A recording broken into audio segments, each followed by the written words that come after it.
Pues bienvenidos sean todos, que tengan buenos días. Gracias a Dios que nos permite estar aquí. Y bueno, vamos a comenzar nuestra reunión con un texto que voy a leer de la Escritura y también vamos a tocar pues un canto, unos cantos que nos puedan acercar un poco más a Dios, entender que Dios es real y que Dios es muy importante en medio de nosotros. También mandamos un saludo muy afectuoso desde aquí, desde Veracruz, Jalapa, a todos los amigos y hermanos que nos están viendo por allá en Colombia, en diferentes partes de Veracruz, en diferentes partes de México. Le damos pues toda la gloria a Dios y le agradecemos a Dios pues porque Él es fiel y pues porque nos ha permitido tener un día más de vida, que nos ha permitido congregarnos. Algunos han salido de situaciones de salud difíciles y otros ahorita en este momento también pues no asistieron porque tienen problemas de salud. Entonces, estar orando mucho por la salud de unos y otros. Dios tiene en su mano también la vida y la salud de todos los presentes y de los ausentes. Y queremos el día de hoy pues seguir con un tema que ha sido muy importante. Hemos estado abordando, vamos a abordar un ciclo que hemos denominado Sed salvos de esta perversa generación 2023. Pusimos de esa manera porque es el sermón que el apóstol Pedro dio en su primera oportunidad de poder predicar la palabra, cuando estaban reunidas todas esas personas y la oportunidad de poder hablarles de Cristo, hablarles de ese evangelio glorioso, pero también al mismo tiempo era una advertencia y decir, bueno, hay que ser salvos de una generación perversa y maligna, que ya estudiamos un poco de su significado y lo vamos a seguir haciendo los siguientes domingos. Y bueno, ya en el sitio en internet hay varios temas de este mismo tema y puede usted verlos en estudios bíblicos en Colombia o en estudios bíblicos de Veracruz y ahí puede encontrar pues muchos de estos temas. El día de hoy vamos a tener otro tema más, pero antes de eso pues me gustaría leer el Salmo 86. El Salmo 86 en el versículo 8, la Biblia dice, oh Señor, ninguno hay como tú entre los dioses. Vuelvo a leer Salmo 86, versículo 8. Oh Señor, ninguno hay como tú entre los dioses. Y qué interesante que viene dioses con D minúscula, no con D mayúscula, porque evidentemente solamente existe un Dios, no hay muchos dioses, solamente hay un Dios. Pero si usted se da cuenta, este mundo ha intentado hacerse dioses conforme a su imagen. Usted sabe que la Escritura dice que nosotros somos hechos a imagen y semejanza de Dios, pero este mundo ha intentado convertir a Dios a su imagen, a su semejanza, a su inteligencia y su pensamiento. Entonces, hoy en día mucha gente dice creer en Dios, dice creer en Cristo, dice nombrar a Jesús, pero cada uno lo hace de una manera tan distinta, tan diferente, que nos lleva a pensar que el salmista seguramente, para que no haya confusión, dijo, bueno, nadie hay como tú, ni aun que los hombres tienen sus dioses con D minúscula, no hay ningún Dios, sino solamente tú. Y luego dice, ni obras que igualen tus obras. Todas las naciones que hiciste vendrán y adorarán delante de ti, Señor, y glorificarán tu nombre, porque tú eres grande y hacedor de maravillas, solo tú eres Dios. Y eso es muy importante que podamos comprenderlo en esta mañana. No existen más dioses. En otro pasaje, ya en el Nuevo Testamento, el apóstol Pablo estaba en Grecia, en el Areópago, un lugar en donde había mucha gente virtuosa, pensante, filósofos, catedráticos, estudiosos. Es muy parecido a Jalapa, probablemente en la cuestión del estudio, de la preparación. La gente lee mucho, la gente es docta, hay muchas universidades, hay mucha preparación. Y entonces el apóstol Pablo, pues tal vez preguntándose, ¿cómo voy a predicarle a las personas de Atenas? ¿Cómo voy a predicarle a la cuna de la civilización, a la cuna de la cultura en aquel tiempo y aún el día de hoy? Pues se respeta mucho a los griegos, porque son base o parte importante de lo que iba a venir más adelante con los romanos y con muchas otras culturas. Bueno, entonces él se dio cuenta en el Areópago que había muchos monumentos y muchas esculturas a los dioses con D minúscula, de la cultura griega. Probablemente ahí encontró, pues, al dios de todo, ¿no? Al dios Zeus, al dios de la fertilidad, Afrodita, tal vez encontró al dios de la guerra, al dios del inframundo, al dios de los cultivos, al dios de las frutas, al dios de todas las cosas. Pero encontró un lugar donde no había escultura, como un nicho, ¿no? Como un pie de escultura, pero sin escultura.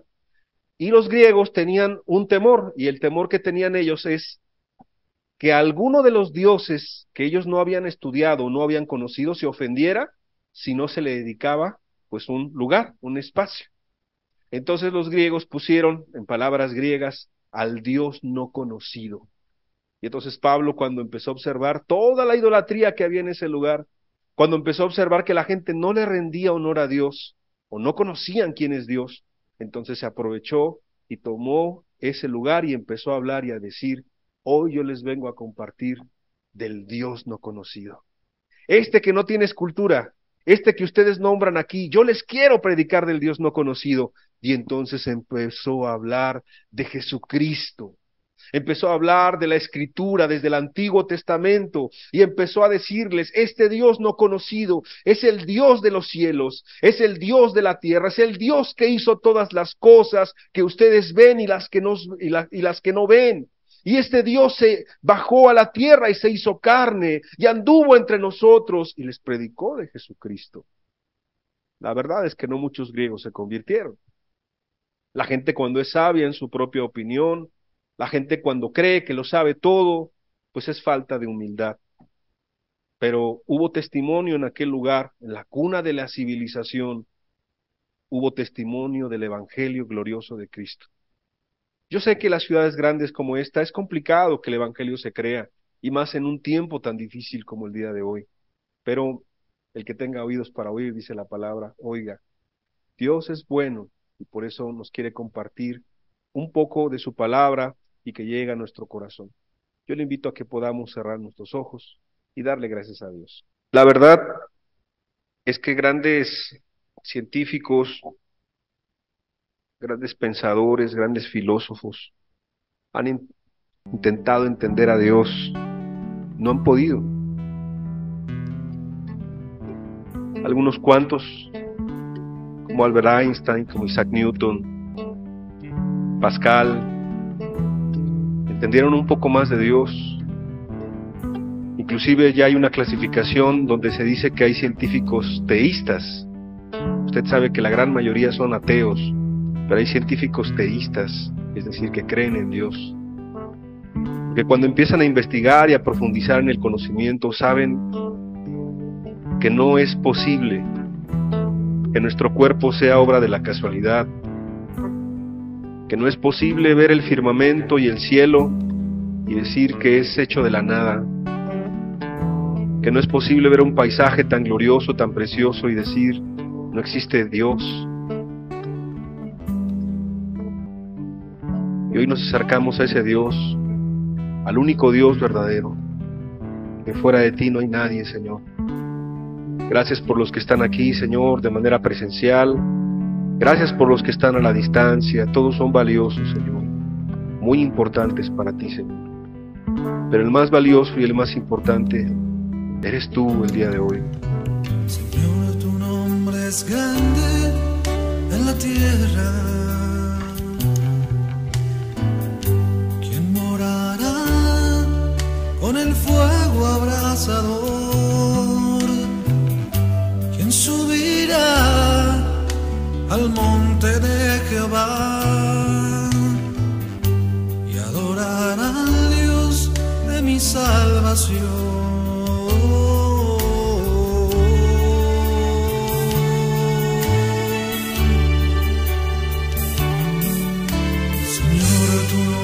Es grande en la tierra.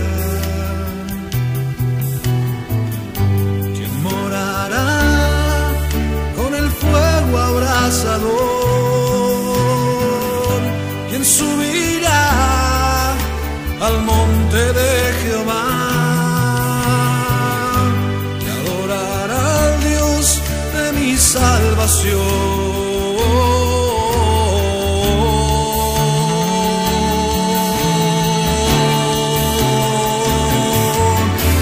así me dijo el alto y sublime: yo habitaré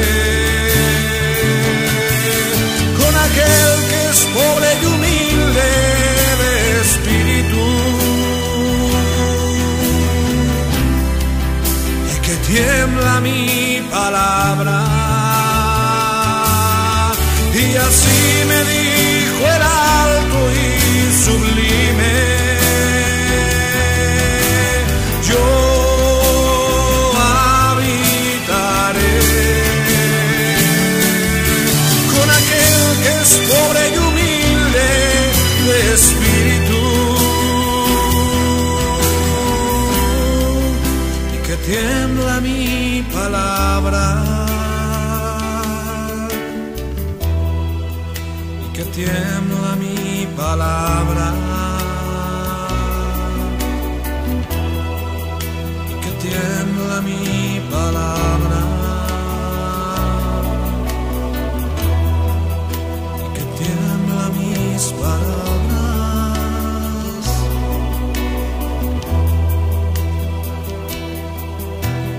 Yo en tu salvación he esperado, deleitado en la esperanza de Israel. Vuelva tu presencia a las tiendas de Jacob, vuelva a brillar tu rostro en Jerusalén.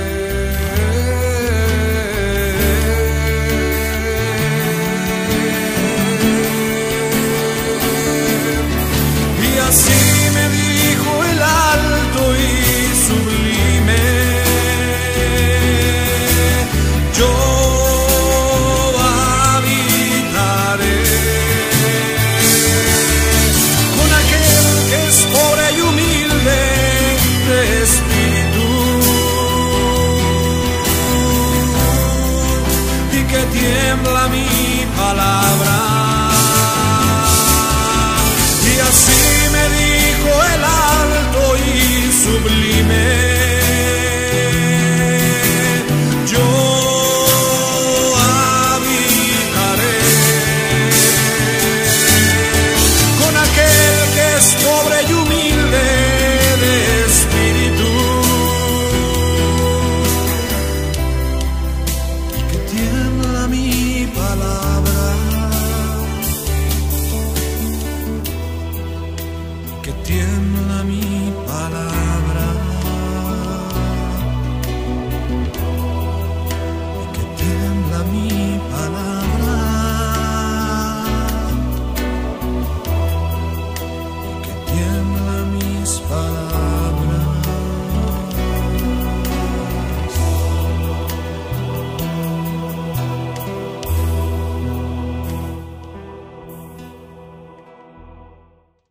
Bueno, pues buenos días tengan nuevamente.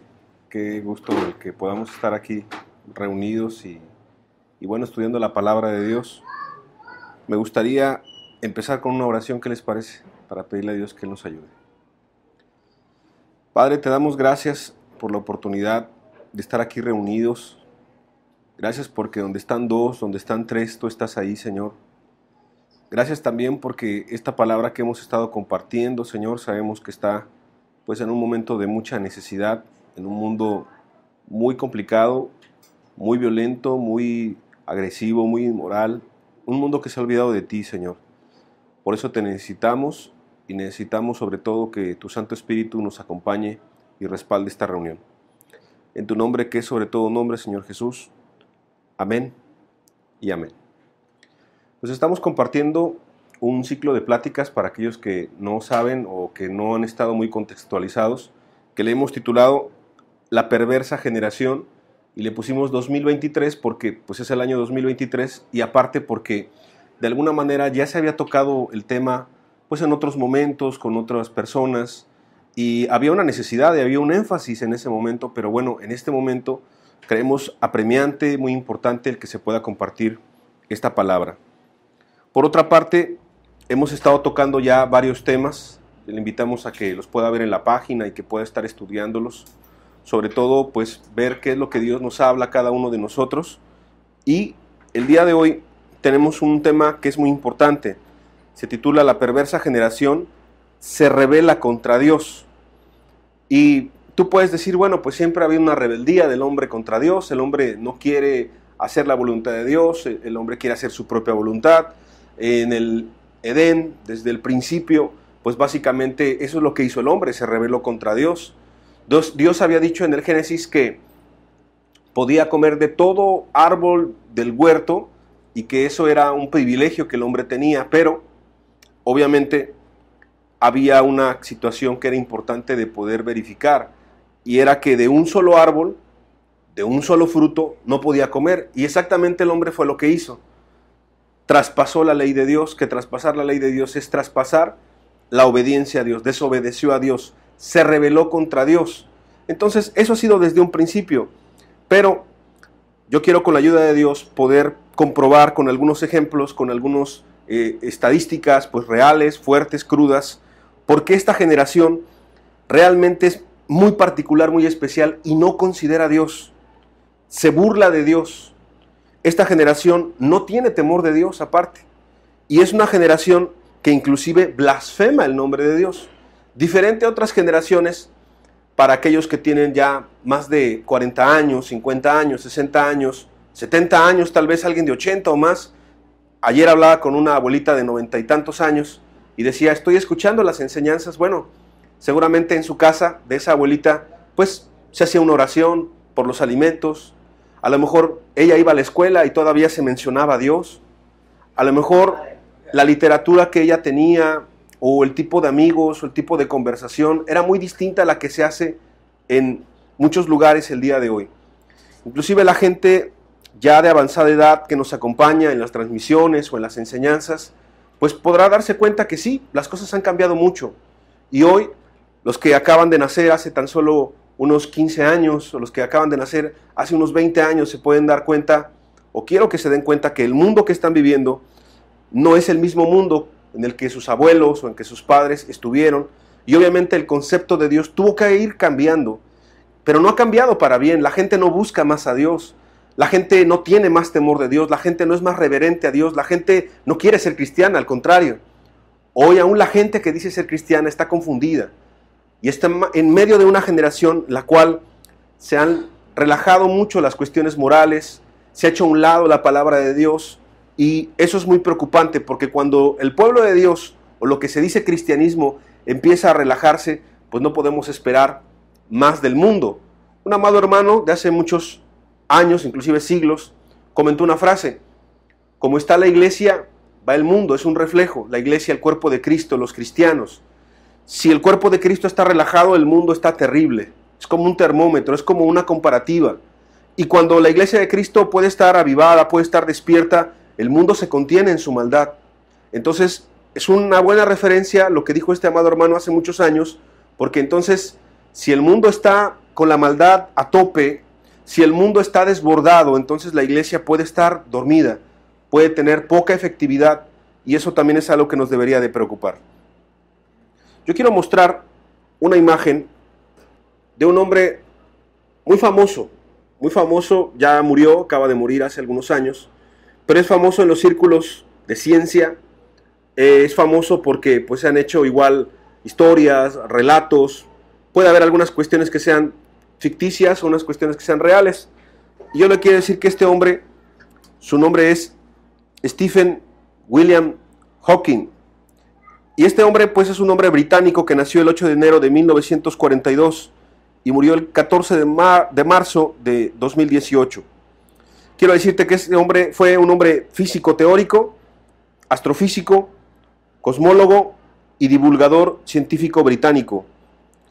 Entre las distinciones que tuvo, que fueron bastantes, recibió 12 doctorados honoris causa, es decir, él no los cursó, pero por la capacidad que él tenía, o sea, este doctorado sin cursar el doctorado, ¿no? O sea, si puede haber alguien sabio en esta tierra, humanamente hablando, era este hombre, que fue premiado con 12 doctorados honoris causa.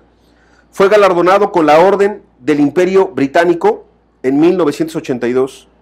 Recibió el premio Príncipe de Asturias de la Concordia en 1989 y recibió la medalla Copley en 2006, la medalla de la Libertad en 2007 y el premio Fundación BBVA Fronteras del Conocimiento de 2015, y esto por mencionar solamente algunos de los reconocimientos que él tuvo. Quiero decirte que este hombre, pues también en esta foto que yo te pongo, bueno, está bastante tranquilo, o sea, no presenta las malformaciones, ya las consecuencias de la enfermedad que también desarrolló. Al poco tiempo de llegar a Cambridge, comenzó a desarrollar síntomas de esclerosis lateral amiotrófica, un tipo de enfermedad motoneural que le haría perder la mayor parte de su control neuromuscular. Y bueno, han hecho películas, este hombre hizo libros, historias, es un hombre realmente famoso. Inclusive es tan famoso que algunos lo han comparado con Albert Einstein. Imagínate, una mente prodigiosa que inclusive dicen algunos que él puso en entredicho algunos postulados de Albert Einstein. Entonces era un hombre realmente formidable en su forma de pensar, capaz, inteligente, pero tenía un detalle muy importante para nuestra enseñanza.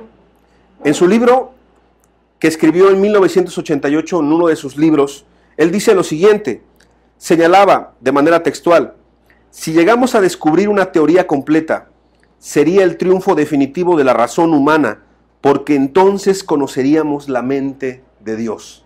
Es decir, que en este momento este hombre utilizaba a la ciencia como una forma o un medio de poder conocer a Dios. Inclusive se atrevía a decir que entre más una persona tuviera conocimiento, pudiera conocer la mente de Dios. Y hasta ahí no suena tan mal. Es decir, algunos científicos, algunas personas importantes antes ya habían dicho eso. Usted sabe que Isaac Newton, usted sabe que Albert Einstein, usted sabe que algunos otros, como Leonardo da Vinci, tenían cierto conocimiento de Dios y mencionaban a Dios de alguna manera. Entonces, este comentario, pues, no sería tan malo pensando en los círculos cristianos, si lo leemos tal cual, sin el contexto. Pero quiero hablar otra cosa que él dijo un poco más adelante en su vida. Más adelante dijo: no soy religioso en el sentido normal de la palabra. Creo que el universo está gobernado por las leyes de la ciencia. Esas leyes pudieron haber sido creadas por Dios, pero Dios no interviene para romper las leyes. Otra vez está hablando de Dios, pero ahora está diciendo pues que el mismo Dios no pudiera romper las leyes y que inclusive las leyes pudieran estar al nivel de Dios. Y bueno, para aquel que no es muy estudioso de la palabra, pues podría decir, bueno, sí, pues tiene razón, está valorando a Dios, pero está valorando las leyes, pero pareciera que el aprecio por Dios o el respeto por Dios ya no es el mismo que antes. Y quiero leer ahora sí, en 2014, ya su última postura de Dios. En el pasado, antes de que entendiéramos la ciencia, era lógico creer que Dios creó el universo. Pero ahora la ciencia ofrece una explicación más convincente. Lo que quise decir cuando dije que conoceríamos la mente de Dios era que comprenderíamos todo lo que Dios sería capaz de comprender si acaso existiera. Es decir, cambia su postura y ahora maneja sus mismas palabras y dice, bueno, si hubiese existido un Dios, entonces podríamos por la ciencia entender a Dios. Y ya su última frase, que es muy célebre: pero no hay ningún Dios. Y fue muy categórico en decirlo. No hay ningún Dios. Yo soy ateo. La religión cree en los milagros, pero estos no son compatibles con la ciencia. Stephen Hawking murió en el 2018 pues, de su enfermedad y ya no dieron más información. Lamentablemente es esto. Y ya la última frase, que también es muy fuerte. Para mí, la solución más simple es que no hay Dios. O sea, simplemente él ya en su mente, en su corazón, a través de los años fue evolucionando su concepto de Dios, pero para él la solución más simple es que no hay Dios. Nadie creó el universo y nadie dirige nuestro destino, sentenciaba. Las leyes de la física pueden explicar el universo sin la necesidad de Dios. O sea, ya no habla de la mente de Dios, ya no habla de las leyes, ya no habla de la ciencia para poder explicar a Dios. No, ya no. Simplemente las leyes de la física pueden explicar el universo sin la necesidad de Dios. Ahora, esto nos lleva a una historia muy interesante que ocurrió al principio de la Tierra, al principio de los tiempos.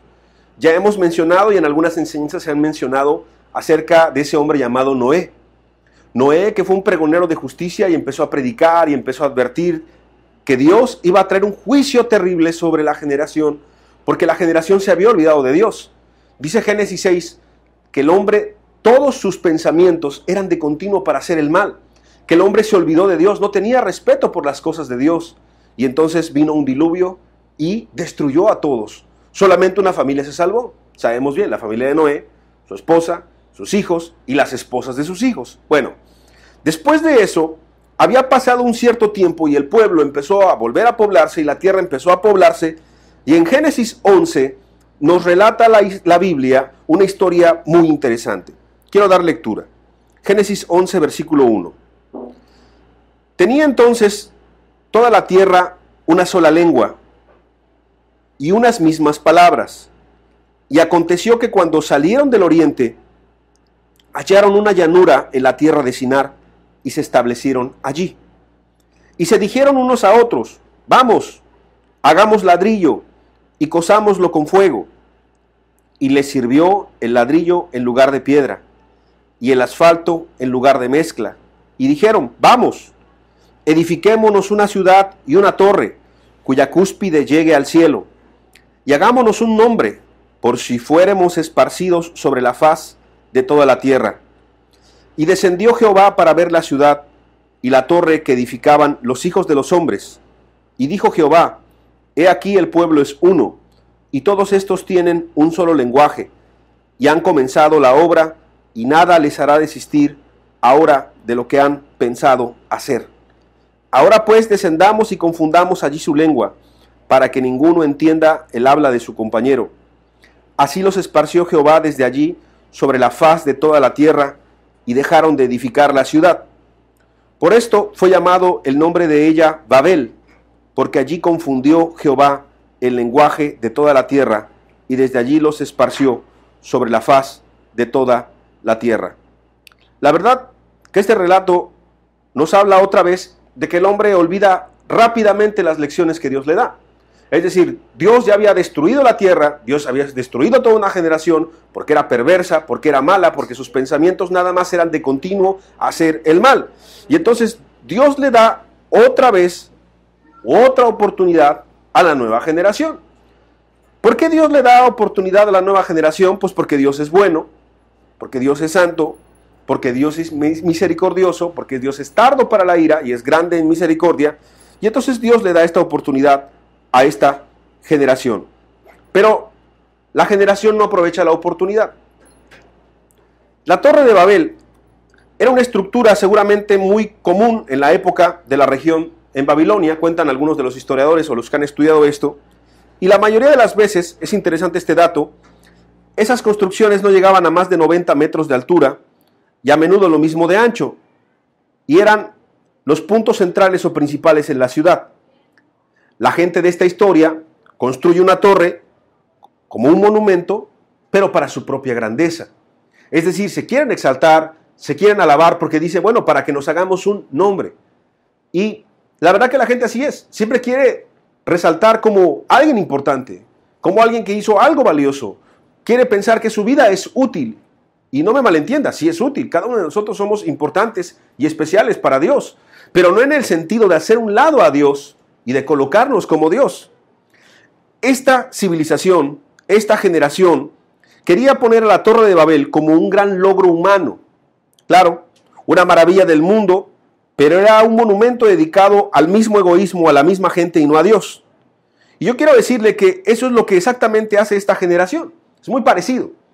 La gente se olvida de Dios. La gente dice, no, por mis méritos, por mi trabajo, por mi fuerza, por mis recursos. Y entonces con la ropa, con los vehículos, con las casas, con los logros humanos, quiere decir que él puede construirse algo tan grande como una reputación, como para decir, yo puedo llegar a donde está Dios y yo puedo ser igual que Dios. Y entonces ahí empieza la rebeldía en el hombre, o sigue la rebeldía, porque si ya estuvo con Adán y con Eva, y si ya estuvo con los hombres de la generación de Noé, estuvo también con la generación de los de la Torre de Babel, y con todas las demás generaciones, nuestra generación es la generación que más rebeldía ha presentado a Dios. Ahora, no solamente eso, ellos pretendieron convertir en un monumento los esfuerzos humanos y se transformaron en un símbolo de castigo divino. Imagínate cómo Dios castiga, porque si Dios castigó, Dios no le agradó. Ahora, la gente puede decir, no, es que a Dios no le agrada entonces pues la evolución del hombre. A Dios no le agrada pues que el hombre progrese, entonces a Dios no le agrada pues cuando yo hago algo bueno. No fue lo que le agradó, sino fue un castigo al orgullo, a la autosuficiencia, a la soberbia, a hacerlo a un lado de sus planes. Y es exactamente lo que esta misma generación está haciendo. Cuando Dios es sacado de las aulas de clase, cuando Dios es sacado del pensamiento, cuando Dios es sacado de las oraciones, sí, ya la gente no ora, cuando Dios es sacado de la mente, del corazón de los niños, de los jóvenes, de los adolescentes, de los adultos, de los ancianos, Dios ya no tiene cabida, Dios es una idea anticuada, Dios ya no sirve, Dios es un intento ahora fallido, de acuerdo a la gente que está imponiendo una nueva forma de pensar en nuestros tiempos. Yo quiero decirte, cuando la gente trata de construir al margen de Dios y en cierto modo de igualar su poder o de superar sus límites, quiere convertirse igual que Dios. Y tal proyecto, obviamente, pues no puede tener un buen fin. Y es exactamente lo que pasó ahí en la Torre de Babel. Ahora, el propósito de Dios, de acuerdo al Génesis, lo que estamos estudiando, pues era que quería formar muchas naciones. Y quería seguramente pues poder esparcirlos. Por eso cuando el hombre dice, no sea que Dios nos vaya a esparcir. O sea, no sea que de repente tú y yo estemos por ahí. No vamos a hacer eso que Dios quiere. Si ese es el plan de Dios, nosotros vamos a tener nuestro propio plan. Y esto lo digo como un énfasis personal. Es probablemente lo que pasó en ese momento. Despreciando la voluntad divina y contrariando el consejo de Dios. Exactamente lo que pasó en los días de Noé.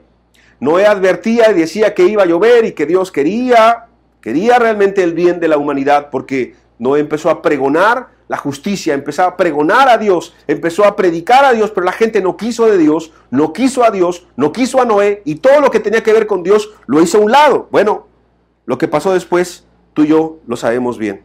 Lo que pasó aquí, después tú y yo también lo sabemos bien, de acuerdo a lo que dice la Escritura, los esparció y ya. Y tú puedes decir, bueno, pues de alguna manera, pues no fue tan malo. No, sí, claro que fue muy malo. Porque esa gente que fue esparcida por los diferentes lugares, con diferentes lenguas, no tenía temor de Dios. ¿Habrá aprendido la lección? Seguramente que no, porque hasta nuestros días, ahora las generaciones se siguen rebelando contra Dios. Y yo quiero leerte un artículo que me pareció muy interesante. Este artículo es un artículo que dice lo siguiente.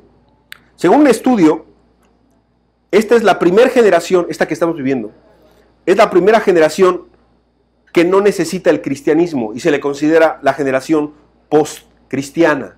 Es decir, el cristianismo fue antes, ahora el cristianismo quedó atrás, el cristianismo no se necesita ahora. Y según este estudio, esta primera generación post-cristiana en los Estados Unidos, que es uno de los países más emblemáticos y más perversos también del mundo, es una generación que no tiene comparación con ninguna otra generación. Por ejemplo, los que nacieron en la generación Z afirman no tener una identidad religiosa. Y mira, no te confundo. Los que nacieron entre 1999 y 2005, a ellos se les cataloga como la generación Z.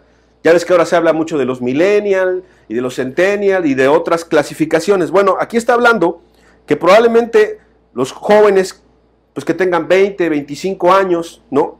Bueno, son generaciones que ya nacen sin ningún temor de Dios, o ya el temor de Dios empieza a disminuir, porque ya no creen que hay un Dios. Ahora, si eso es en los que nacen entre el 99 y 2005, imagínate los que son generaciones más nuevas, pues obviamente Dios ya ni siquiera figura, pues, ni en los comentarios, ni en las escuelas, ni con los padres, porque los padres ya empiezan a convertirse en ateos o en agnósticos, que ahorita vamos a estudiar un poco de eso, y entonces pues los hijos ya no tienen ningún valor, y ahora en la televisión te dice que no hay que corregir a los hijos, y ahora en el internet los grandes especialistas, los grandes educadores y los grandes psicólogos de este siglo, ahora te dicen que no solamente hay que darles palabras positivas, pero no hay que corregir sus malas actitudes, y entonces ya se pelea o es contrario no solamente a los principios de la Biblia, sino es contrario a los principios de la misma sociología, de la misma educación, de la misma psicología que se hablaba hace 40 o 50 años. Es decir, los mismos educadores no se ponen de acuerdo. Los mismos psicólogos no se ponen de acuerdo porque ahora chocan dos ideas una idea, ¿verdad?, de hace 50 años con una idea del día de hoy. Lo que te van a decir es, bueno, la ciencia va progresando, vamos pensando mejor, vamos haciendo mejor las cosas, pero el resultado y el fruto, que eso es el que es evidente y es el que hay que ver, es que ahora los hijos pues le faltan el respeto a sus papás, ahora los hijos son caprichosos, ahora los hijos no obedecen, ahora los hijos son los reyes de la casa, son pequeños reyesuelos que mandan a la abuela, mandan al abuelo, mandan a los padres y todos les rinden pleitesía, y ahora los niños no puedes decirles nada porque los traumas, porque los perjudicas, porque es ilegal, y ahora tienen derecho a hacer lo que quieran. Y escucha bien lo que estoy diciendo, tienen derecho a hacer lo que quieran. No solamente de lo que dicen ellos en su vida, sino ahora con su cuerpo, y ahora con su mente, y ahora con todas las cosas. Y a la verdad, siendo sinceros, los que estamos escuchando esta enseñanza, hace 20 años la gente no pensaba así. Cuando tú y yo éramos niños, no pensaban así nuestros padres. No decía yo, oye, yo quiero ser niña, oye, yo quiero cambiar mi cuerpo, yo quiero mutilarlo. Yo no decía eso. Ahora, no solamente te estoy hablando de mi persona, sino cualquier persona. ¿Y qué decir de los abuelos? O sea, un abuelo, un anciano no puede decir, ¿sabes qué? Pues es que yo de repente pues me autopercibía como perro o como árbol, lo vimos en alguna otra enseñanza, y entonces como yo me autopercibía como ese, entonces yo voy a hacer lo que yo quiera hacer porque yo tengo derecho. La gente hace 50 años, como también lo vimos en una enseñanza pasada, no se casaba con los árboles, no se casaba con la Torre Eiffel, no se casaba con una locomotora. O sea, la gente no hacía esas cosas porque eran otros valores, porque eran otros principios. Y fíjate qué estudio tan interesante que te estoy leyendo. Según esta historia, este estudioso, puede que se sientan atraídos hacia lo espiritual, me refiero a la generación Z, pero desde un punto de partida completamente diferente a las generaciones anteriores. O sea, la gente sí, no creas que no quiere algo de Dios, pero lo quiere ya a su manera. Lo quiere ya de una manera distinta, lo quiere ya no bajo los principios de la Biblia, y aquí lo especifica. Las cuales, las generaciones anteriores, muchas recibieron una educación básica sobre la Biblia y el cristianismo. Ahora, la generación Z, que se identifica como atea, es el doble de la población, que antes el ateísmo de las anteriores generaciones era del 6% aproximadamente. Ahora esta generación maneja un 13% aproximadamente, y es obvio, cada vez las generaciones van a ser más ateas y más agnósticas. Y un dato interesante para aquel que es creyente, para aquel que va a una iglesia, porque esto nos debe de hacer reflexionar. Algunos de los obstáculos más grandes para creer para las nuevas generaciones son 3 a nivel general. El primero, el problema sobre la maldad. El 29% no cree en Dios por la maldad. Y se entiende bien. Se entiende porque el diablo ataca eso, ¿no? Entonces, si Dios es tan bueno, ¿por qué te quitó a tu padre? ¿Por qué si Dios es tan bueno? ¿Por qué tus padres no viven juntos? ¿Por qué si Dios es tan bueno? ¿Por qué hay tanta hambre? ¿Por qué hay tantas guerras? ¿Por qué hay tanta violencia? ¿Por qué si Dios es tan bueno? Pues entonces no evitó que te ocurriera una tragedia o una desgracia como en muchos de nuestros hogares han existido. Entonces, el diablo ataca. Y es obvio que este porcentaje es bastante llegado o ha llegado a la realidad. El 29% de las personas no creen en Dios. El 29% de las personas no creen en Dios por el problema de la misma maldad. Es decir, porque la maldad existe, la gente endurece su corazón en contra de Dios. Fíjate bien. El 23% de la gente no es cristiana por la hipocresía percibida entre los cristianos, que es el otro problema. Es decir, la gente no quiere ser cristiana porque dicen, pues ese me dio mal ejemplo, y ese que predicaba, y ese que era un líder en una iglesia, y ese que otro, y otro. Entonces, pues obviamente son cuestiones negativas. No, ese mi vecino que era cristiano, uy, no, me quedó a deber dinero, es esto, es lo otro. Es decir, el mal ejemplo, el mal testimonio, en esta estadística también viene contemplado, que está muy interesante. ¿Es justificante para no obedecer a Dios? Pues no. ¿Es justificante para no amar a Dios que alguien te haya hecho daño en el nombre de Dios? ¿O que alguien haya mal representado a Dios? Pues no. Porque la pregunta es muy obvia. ¿Dios te ha hecho algo mal a ti? ¿Dios te ha ofendido? ¿Dios ha sido injusto? ¿O Dios ha sido muy bueno, amoroso y compasivo? Este tercer elemento de la estadística es importante. El 20% de la gente de las nuevas generaciones no quiere ser cristiana porque tiene un conflicto aparente entre la ciencia y las escrituras, es decir, entre la palabra de Dios. Un 20% de los adolescentes y los jóvenes dicen, no, es que Dios no concuerda con la ciencia, o la ciencia no concuerda con Dios. Entonces, básicamente, esos 3 elementos son a los que hacen que una persona no sea cristiana, Y a mí me llamó mucho la atención porque de alguna manera leuda bastante el concepto que podemos tener de Dios.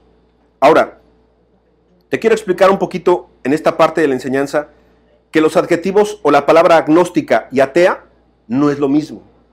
O sea, no es lo mismo un ateo y no es lo mismo un agnóstico. Yo quiero decirte que ateo es sin Dios. Simplemente la gente atea es sin Dios. No, Dios no existe. Así, definitivamente y llanamente, Dios no existe. Y la palabra agnóstica, que también es muy interesante, fíjate, el agnóstico es aquel que declara que no es posible o no es accesible al entendimiento humano todo conocimiento de lo divino y de lo que nos puede explicar que haya un Dios. Por lo tanto, el agnóstico no afirma la existencia o la inexistencia de Dios mientras éstas no sean demostrables.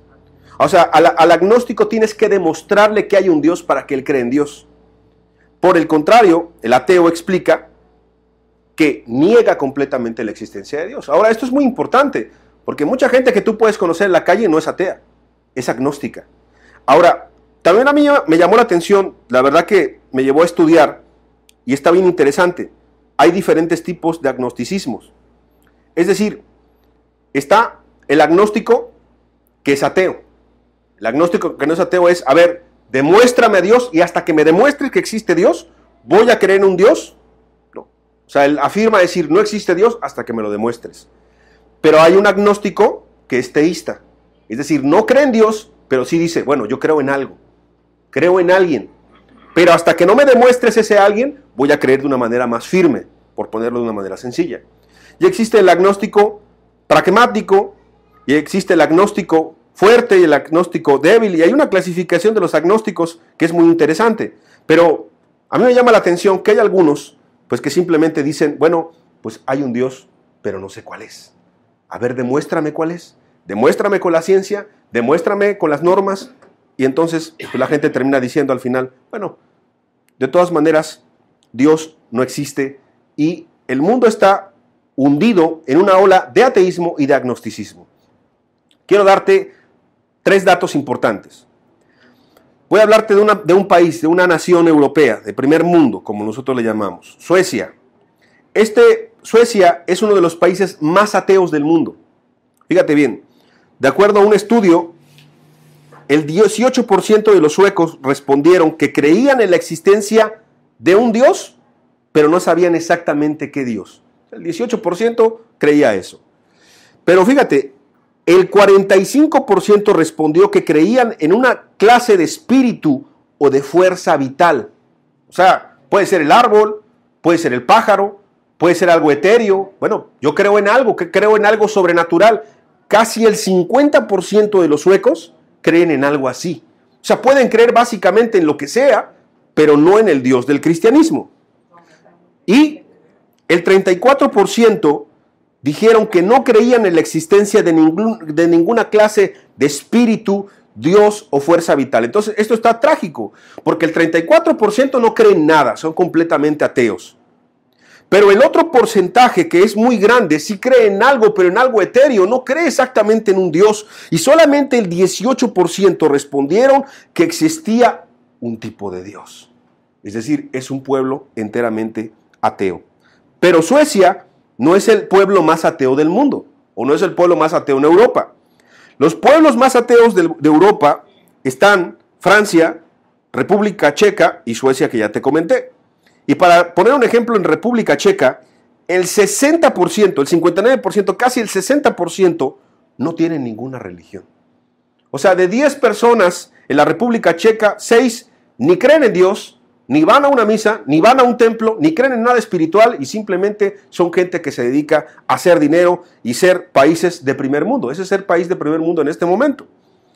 El otro 32% es religioso y el 8% no respondió nada. Entonces quiere decir que esos son de los países más ateos del mundo. En una encuesta, voy a hablar de otro país, que es Noruega, en 2006, de ciertos habitantes que se entrevistaron, cerca de 1,000 entrevistados, se les preguntó lo siguiente a los noruegos: ¿en qué crees tú? Y el 30% respondió: yo creo en una deidad. O sea, en algo, creo yo, en una deidad. El otro 23% respondió, yo creo en un poder superior sin estar seguro de qué es. Y por último, un 26% dijo, no creo en Dios o poderes superiores. Y el 22% restante dijo, tengo dudas. Es decir, estos países han hecho completamente a un lado a Dios. Ahora,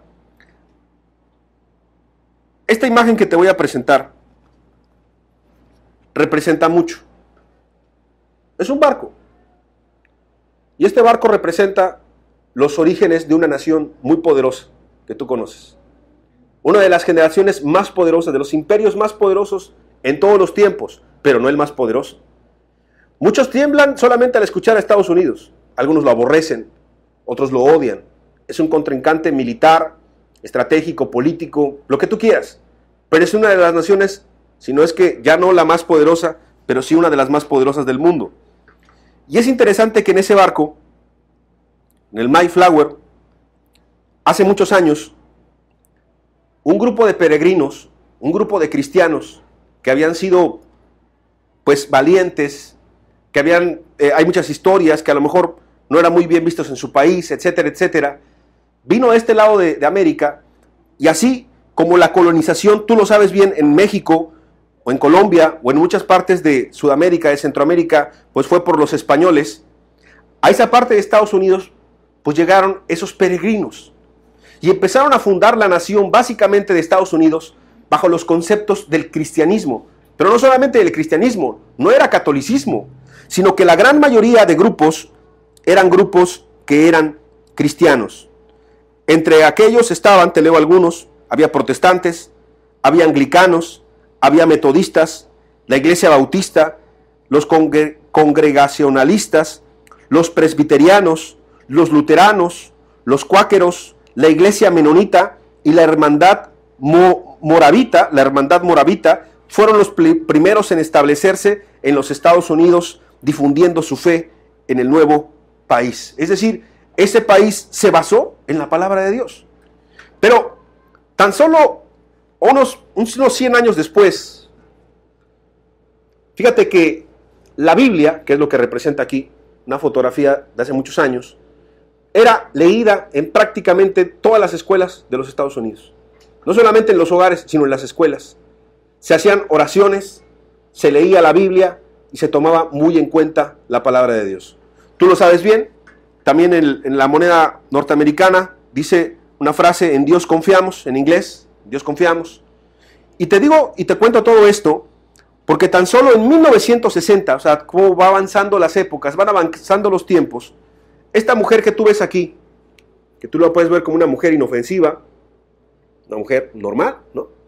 Una estadounidense, levantó un juicio que es un juicio mediático, es un juicio muy conocido y que tú lo puedes googlear, tú lo puedes buscar en el internet y te voy a decir quién fue esta mujer. Bueno, esta mujer se llamó Madalyn Murray y es una mujer atea que mientras su hijo menor asistía a la escuela pública en Baltimore, Murray presentó una denuncia contra el sistema de escuelas de la ciudad por sus prácticas obligatorias de oración y lectura de la Biblia.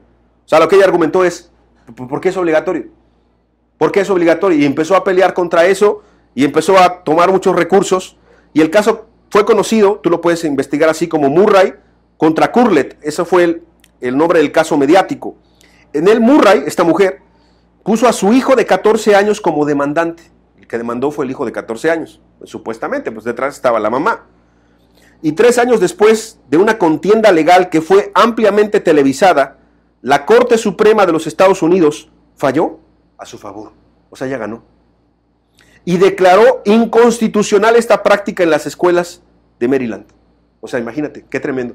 Que esta mujer hizo todo un juicio para que no se orara y para que no se estudiara la Sagrada Escritura, porque era su derecho.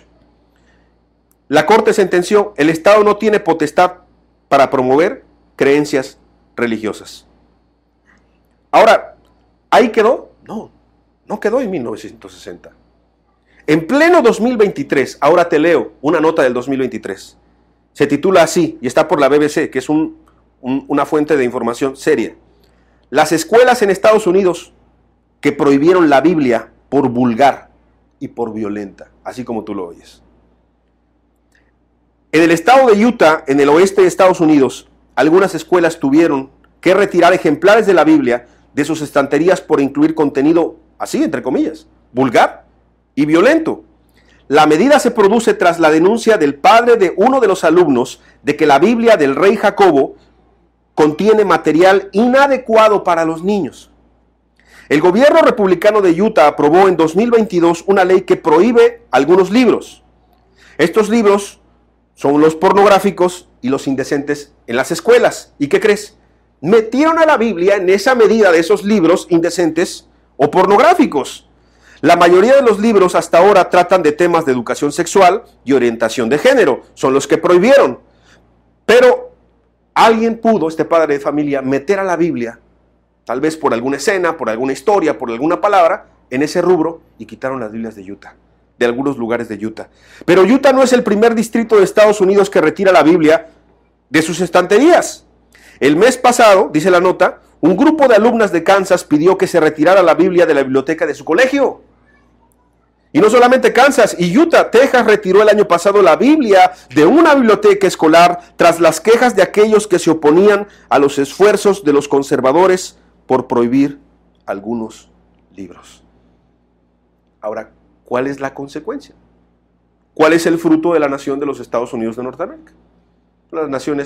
Es una de las naciones más violentas, más perversas, más inmorales, más degeneradas, más adictas. Es una de las generaciones, o es uno de los lugares en donde más abunda el pecado, en donde más libertinaje sexual hay, en donde no hay límites, hay una depravación completa y total, y donde toda la maldad que tú puedas ver, toda la podredumbre que tú puedas ver, todo lo malo está en las películas, en las series, está en toda la ideología de la gente en Hollywood, de la gente en el cine, de los grandes productores, de los grandes cineastas, de la gente que es importante y grande para este mundo, y está ahí en Estados Unidos. Países como la India, países como Gran Bretaña, países como otros lugares, como China, su cine, su teatro, su televisión, países como México, somos enteramente gente que copia lo de los Estados Unidos, hasta la religión. Toda la religión es copiada casi tal cual de los Estados Unidos de Norteamérica. La influencia es directa, es tremenda, es grandísima. Y es un país que prácticamente echó fuera a Dios de todo. De la escuela, de los hogares, ¿por qué no decirlo? De las iglesias. Vas a decir, ¿cómo de las iglesias? Sí, se predica un falso Dios, se predica otro Dios, no se predica al Dios de la Escritura. Y está tan relajado el ambiente en los Estados Unidos que, como te comentaba en alguna ocasión, se casan entre homosexuales y puede oficiar un pastor y puede predicar el pastor en contra del adulterio. Sí, que un hombre no engañe a otro hombre porque eso es pecado delante de Dios. Así de ciegos están, y otras cosas más que seguramente tú has estudiado y que tú has leído.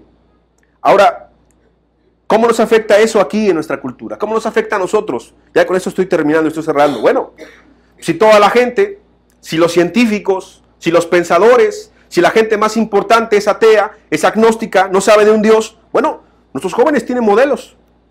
Te voy a presentar quién es este. Los jóvenes van a saber quién es. A lo mejor no se alcanza a ver muy bien la imagen, espero que sí.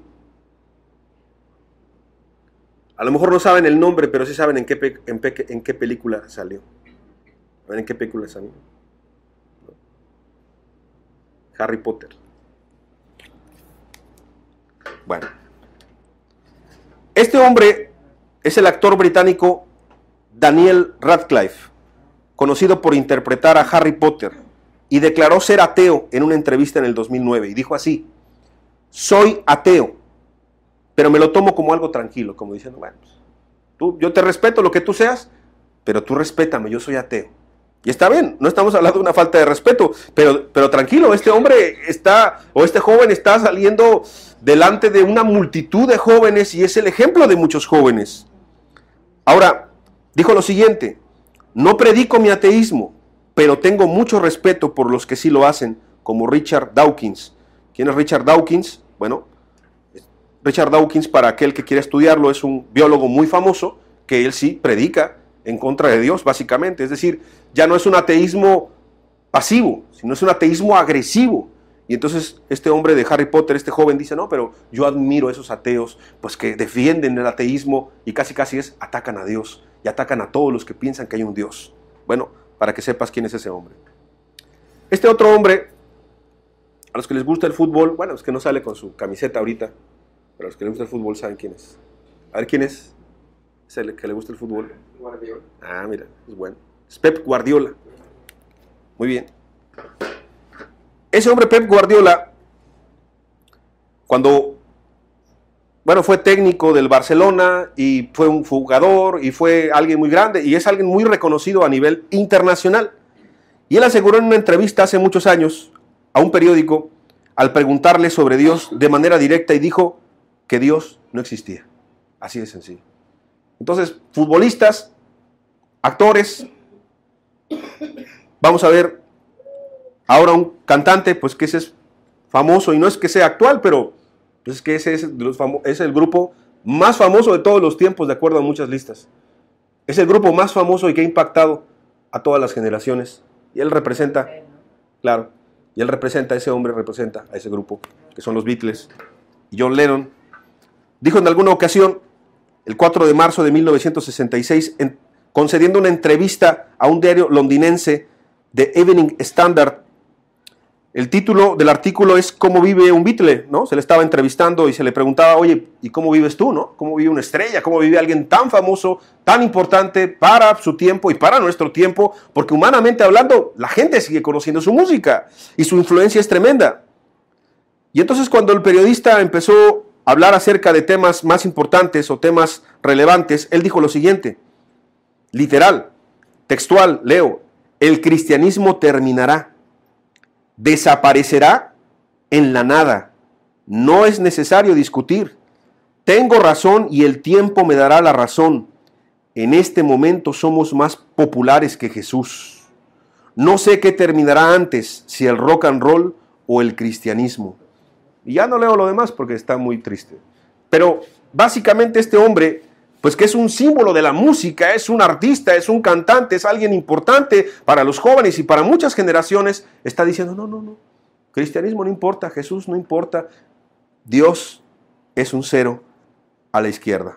Ahora, yo quiero decir algo, no solamente este hombre murió de una manera trágica, sino que mucha gente que se ha atrevido, periodistas, cantantes, artistas, políticos, y que han dicho, no hay Dios, se han comparado con Dios y cosas de ese tipo, la verdad, que no les ha ido muy bien. Gálatas capítulo 6, versículo 7. El apóstol Pablo dice algo muy importante. No os engañéis. No os engañéis. O sea, todo aquel que esté escuchando esta enseñanza, todo aquel que entiende, tiene un conocimiento previo a la Escritura o no tiene el conocimiento previo a la Escritura, tiene que ver algo. Si ya se ha estudiado tantas civilizaciones, si en alguna enseñanza ya te hablaron de diferentes culturas, de diferentes generaciones que han decaído y no se pudieron estudiar todas porque son tantas, son demasiadas. Muchas de ellas se opusieron a Dios, muchas de ellas se rebelaron contra Dios, muchas de ellas blasfemaron el nombre de Dios. Esta generación, con los ejemplos que te he puesto, y que no son todos porque son demasiados, dice la Escritura, no os engañéis, Dios no puede ser burlado. Dios no puede ser burlado, no puede ser burlado.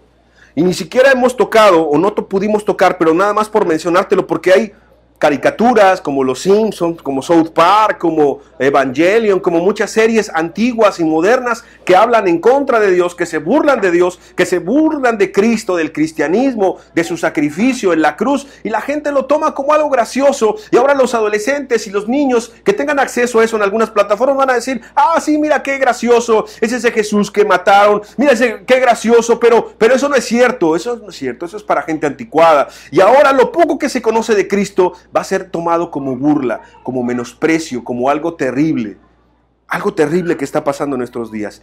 ¿Te has dado cuenta cómo la maldad no quedó en hacer a un lado nada más la Biblia? No nada más no orar, no nada más no estudiar la Biblia, no ha quedado en eso. O sea, la maldad ha ido incrementando de tal manera que la gente se ha rebelado en contra de Dios. Pero la Biblia dice, Dios no puede ser burlado, pues todo lo que el hombre sembrare, eso también segará. Y con esto quiero concluir. El libro de Apocalipsis, que es uno de los libros más solemnes que hay en toda la Biblia, muy espiritual, toda la Biblia obviamente, te menciona un momento terrible al final de los tiempos. los cuales los ángeles derramarán sus juicios contra la tierra. Y esa serie que te comentaba, que es una serie pues para adolescentes, ya para adultos seguramente, ahí me tocó verlo en la adolescencia, yo no era cristiano. Esa serie me llama mucho la atención porque es una serie que habla pues de que los ángeles bajan a ejecutar sus juicios sobre la tierra.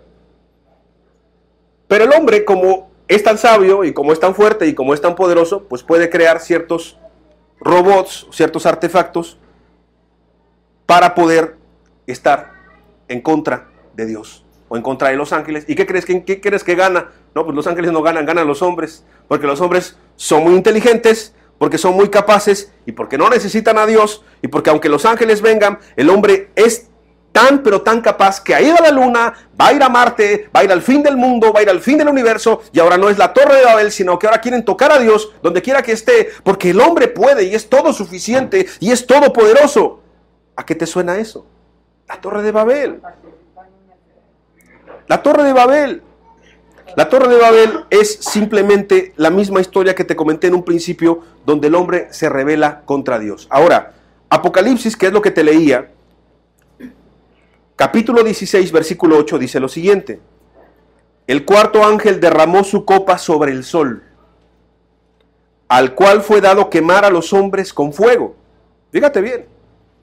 Y los hombres se quemaron con el gran calor, es decir, que este juicio vendrá sobre la tierra, y no será un sol normal, no será un calor normal, será un sol que derrite, será un sol quemante, un gran calor. Y fíjate, en esa condición de juicio, dice la Escritura, y blasfemaron el nombre de Dios, y blasfemaron el nombre de Dios que tiene poder sobre estas plagas, y no se arrepintieron para darle gloria. O sea, el hombre en su condición más baja, después de burlarse, después de menospreciar, después de no temer a Dios, o sea, aun cuando está sintiendo las plagas y los juicios, y los va a sentir como los ha sentido toda la tierra, la gente no se va a arrepentir.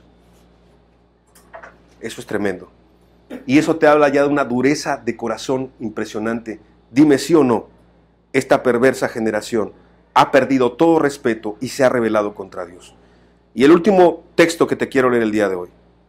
Romanos capítulo 1, versículo 21 al versículo 25. Pues habiendo conocido a Dios, no le glorificaron como a Dios, ni le dieron gracias, sino que se envanecieron en sus razonamientos, y su necio corazón fue entenebrecido.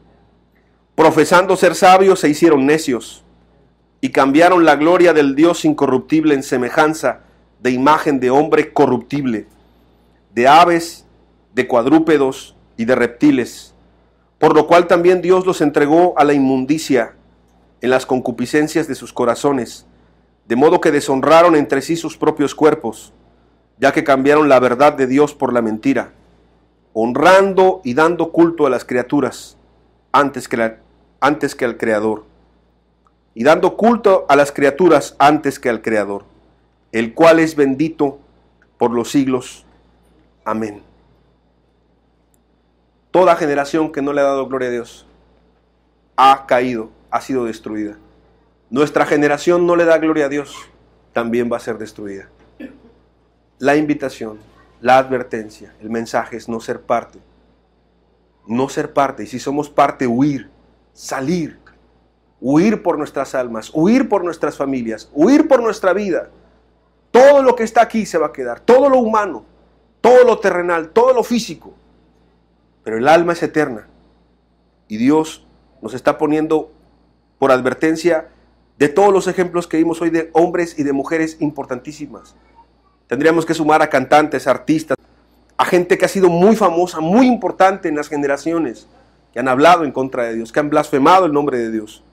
Y todos ellos ya no están. Pero hay una oportunidad para cada uno de nosotros. Stephen Hawking, un hombre tan inteligente, tan brillante, tan capaz, con tantos talentos, tan reconocido, teniendo la oportunidad de poder escuchar a Dios, ve la escalera. Yo quiero que lo pueda reflexionar así. Ve su decaimiento, primero siendo alguien que dudaba un poco de Dios, después alguien que ponía en entredicho las leyes de Dios, para que al final se convirtiera en un ateo. Es una escalera. Tú hoy puedes decir, no, yo estoy lejos, yo sí creo en Dios, por eso vengo a una congregación, o por eso estoy buscando a Cristo, por eso leo la Escritura. No te engañes. Cuando una persona no cree en Dios de todo corazón, el diablo empieza a actuar. Y es lo que te he querido demostrar con Stephen Hawking tal vez. O sea, cómo fue su ateísmo, su agnosticismo, poco a poco, cómo poco a poco su corazón fue atrapado, fue engañado, hasta que al final se convierten en enemigos de Dios. Tenemos que tener precaución, tenemos que tener temor de Dios, tenemos que decir y no confiarnos como los de la Torre de Babel. Tenemos que hacernos un nombre, nosotros somos autosuficientes, nosotros no necesitamos de Dios. No, hay que rendirnos y humillarnos y decir, Señor, nosotros no nos queremos convertir en los próximos, así como todos ellos, gente muy importante para su generación, gente muy importante para este mundo, gente muy importante que quién no quisiera ser como ellos, quién no quisiera tener lo que ellos, pero ve sus vidas destruidas, ve sus vidas vacías, ve sus familias, ve sus mentes y sus corazones en el sentido de los frutos de su vida, la gente que estaba a su alrededor, vidas vanas, vidas vacías, vidas huecas, vidas sin propósito, porque no tenían a Dios. Yo te quiero invitar a que cerremos nuestros ojos y podamos reflexionar estos momentos finales de esta enseñanza. Hoy has visto muchas personas, muchas imágenes, un artista, un cantante, un director técnico, una mujer luchadora de los derechos de su hijo, pudiéramos decir una defensora de los derechos humanos, un científico. Tú puedes decir, bueno, ¿qué tienen que ver conmigo? Mucho. Como seres humanos representan probablemente a lo mejor de su generación, a lo mejor de su rama. ¿Quién mejor que John Lennon en la música? ¿Quién mejor que Pep Guardiola como director técnico, como alguien reconocido? Y a lo mejor algunos no negaron a Dios así francamente, porque a lo mejor algunos hasta cristianos dicen ser o van a una iglesia, pero con sus hechos niegan la autoridad de Dios, el señorío de Dios. Son agnósticos practicantes porque hablan de un Cristo, pero no es el Cristo de la Biblia. Es un Cristo que te deja hacer lo que tú quieras, vivir como tú quieras, que no hay reglas, que no hay mandamientos, que no hay límites, que no hay temor de Dios. Es decir, muchos están en el peligro de convertirse en agnósticos practicantes, aunque tú digas que eres cristiano, aunque tú digas que quieres amar a Jesús. ¿De qué Jesús me hablas? ¿Del de la Escritura o el Jesús que has construido en tu mente y en tu corazón? La gente que en las religiones dice, no, pues es que Dios ya me quitó a mi esposa y me va a dar otra esposa. No, Dios me hizo que me encontrara un celular tirado y pues bendito Dios me regaló un celular. Avalando el robo, avalando el pecado. Qué triste. Orándole a Dios para que le haga daño a otra persona. Qué triste, no entendiendo el carácter de Dios. Odiando a su prójimo y diciendo de Dios, hablando de Dios. La gente ha convertido o ha querido hacer un Dios a su imagen y semejanza. Ha querido hacer un Dios conforme a su mente, conforme a sus pensamientos y planteamientos. La gente ha querido rebajar a Dios a la forma en que Él quiere que sea Dios, como a ti te conviene, como a ti te gusta, no como dice la Sagrada Escritura. Es un pueblo, es un tiempo, es una generación rebelde contra Dios. Señor Jesús, gracias por este momento y gracias por este lugar. Gracias por esta enseñanza. Gracias por cada persona que la esté escuchando. Yo te pido por ellos y por sus familias. Es un tiempo muy complicado. Es un tiempo en donde la gente más sabia, la gente más importante, la gente más relevante, es atea, es agnóstica. Se rebela contra ti, se burla de ti, te ataca a ti. ¿Qué esperar, Señor? ¿Qué esperar de los profesores? ¿Qué esperar de los catedráticos en la universidad? ¿Qué esperar de los jefes en nuestro trabajo? ¿Qué esperar de las diferentes gentes importantes en otras áreas de la ciencia o de la tecnología o del gobierno mismo? ¿Qué esperar de los demás? Si estos grandes hombres y grandes mujeres de los que hablamos hoy no te seguían a ti, no te querían, no creían en ti, Señor, no te amaban, no te respetaban. Gracias te damos, Señor, que también hay una generación que también, como tú le dijiste a Elías, aún hay rodillas que no se han doblado ante Baal. Y en medio de una generación perversa y maligna, hay gente que quiere hacer tu voluntad. Tal vez no seamos los más sabios, tal vez no seamos los más influyentes, los más poderosos, los más ricos, los más importantes para este mundo, pero de lo insignificante tú has tomado, Señor. De lo pequeño, de lo débil, tú has tomado para que nadie se gloríe en tu nombre. Y tú te lleves toda la gloria y toda la honra. Glorifícate en medio de tus hijos y tus hijas, que puedan resplandecer con tu luz, con tu evangelio, con la salvación preciosa que tú das, y brillen en medio de una generación que se ha retorcido, que se ha rebelado, que se ha levantado contra ti. Señor, aun si fuere posible, de esta generación, salva a los que puedan ser salvados, a los que quieran ser salvados. Salva, Señor, ten misericordia de nuestras familias. Ten misericordia de nosotros que escuchamos esto. No somos mejores que ellos, Señor. Practicamos tal vez peores pecados en el pasado. Pero, Señor, tú que con ojos de misericordia nos ves, rescátanos, Señor. Ayúdanos a estar alerta. Ayúdanos, Señor Jesús. En tu nombre, que es sobre todo nombre, Señor. Amén y amén.